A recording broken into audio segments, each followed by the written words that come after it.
ఇంట్లో ఏదన్నా పెద్ద పనుందంటే ఈ పాలతో ఏం చేయాలి ఏంటని చెప్పి ఆలోచించడమే. మాకైతే డైలీ పాలిస్తారు. ఈ పాలు ఏం చేయాలో ఏమో నాకు అసలు అర్థం కాదు. ప్రెగ్నెంట్ అయ్యుండి కూడా నాకైతే పాలు తాగడం అసలు ఇష్టం ఉండదు. ఇంకా మా పాపను తాగమంటే ఇంక చెప్పింది అంతవరకల్లా తాగేది కానీ ఇప్పుడైతే పాలు తాగడానికి ఎందుకో అసలు ఇష్టపడట్లేదు. అందుకే నీ పాల దిక్కైతే అసలు చూడను అనమాట. ఇంకొక 2 రోజులు చూడలేదంటే ఇంక ఫ్రిడ్జ్ నిండా పాల ప్యాకెట్లతోనే నిండిపోతుంది. ఇంక మూడో రోజు మా బావ అయితే ఖచ్చితంగా చూస్తాడు.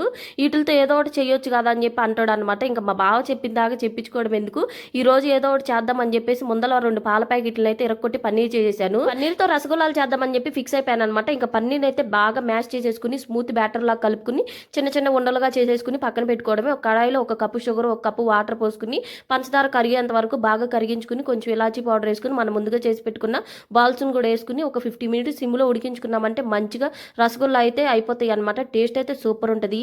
ఇంక ఈ పాలతో ఏమేమి ట్రై చేయొచ్చు మీరైతే నాకు కామెంట్ చేయండి. మా వీడియోస్ నచ్చినట్టయితే లైక్ చేయండి, షేర్ చేయండి, సబ్స్క్రైబ్ చేసుకోవడం మర్చిపోకండి. బాయ్.